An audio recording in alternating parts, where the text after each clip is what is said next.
So in this episode, we're taking a look at a new killer for Last Year, The Nightmare. Let's get started.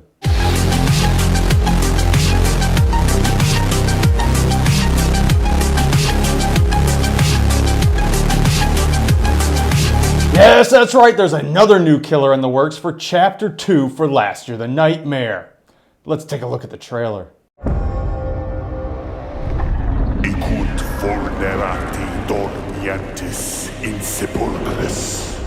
Liberati. Alright, so it kind of looks like we have a whole exorcism going on, which is kind of interesting. It looks pretty damn demonic, man. The upside down cross on his forehead, little fireball in his hand.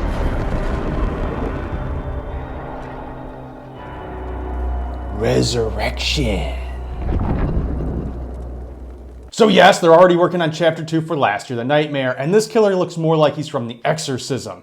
You know, he's got that little demonic, possessed exorcist look to him. And no, before you ask, there will be no new map, the same as there was no new map for Chapter 1. Now yes, all these developers claim that there was going to be a new map, a new killer, and a new survivor for every single chapter released. However, it looks like they're kind of going back on that just so that they can pump out more killers and bring more attention. This is the same nonsense that Dead by Daylight does. And they do this for the fact that if you pay attention to the game and you stop getting new updates every other month or every few months, you stop getting new killers, then you kind of get bored and played out with the game, because these types of games, short of Friday the 13th, the game, actually get very repetitive and very boring very quickly. And if they don't keep pumping out new shit, new killers all the time, you're going to see that and you're going to realize how boring the game actually is. I'm not saying the game's horrible by any means, but it does get repetitive, especially when you have respawns. It almost feels like you play 10 games in one, which is again why I wish that we had the option to turn respawns on and off in our own matches. Now, this has become just a little bit crazy to me because, again, this is just a very common thing, and I'm not trying to talk crap about this company. However, this is a very repetitive thing that they've done since they first came out with Last Year over on Discord. They make a claim, they go back on it, they do something else, and then, of course, everybody complains about it. And, I mean, there's not really anything I can do, so going to my comment section and complaining about it isn't going to do anything. You got to tweet them, you got to message them, you got to contact them, and let them know that this is kind of ridiculous and that they need to wait, take their time, stop trying to push crap out for money, which is what Dead by Daylight does, and come out with a chapter in full that we were promised. I know this company makes a lot of promises and never delivers on those said promises, but come out with the actual things that they promise. Again, every chapter is supposed to have a new map, a new survivor, and a new killer. That's not what we're getting. So again, it's just more deceit from this company. And again, I'm not trying to knock the game because the game in itself is kind of fun, but again, as I said, it gets a little repetitive.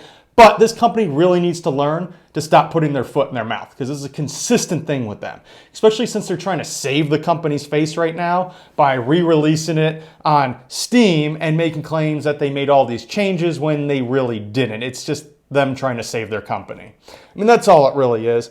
But if you're looking forward to this exorcist-looking killer, which I don't really care for, however, I do really like the Spider. I still like the Spider. I think he's badass. Don't get me wrong on that. This just looks like the same Dead by Daylight play again, where they're just pushing out something to push it out to keep your mind off the fact that the game is very repetitive. That's how I see it. And I'm not trying to shit all over the game. I'm just giving you my honest view. So don't take it the wrong way. You have your own point of view. If you think it's awesome, then good. I'm glad. That's just how I feel. But let's know what your thoughts are down in the comment section below. Are you looking forward to Chapter 2, even though we're only really getting a killer and not the whole package that we were promised originally? Also, don't forget, hit that subscribe button, hit notification box if you don't know why kick-ass shit such as this. And be sure to give this video a big thumbs up, because more likes on this video will get you another Last Year Nightmare video on this channel. And don't forget to join up at theslasherclub.com so you can get all this news a week before it airs on this channel. And if you want to help support this channel, go ahead and head on over to theslasherclub.com and join today. If you become a paying member, 100% of that money will go right back into this channel and help create future videos. And with all that said, I'll see you next time.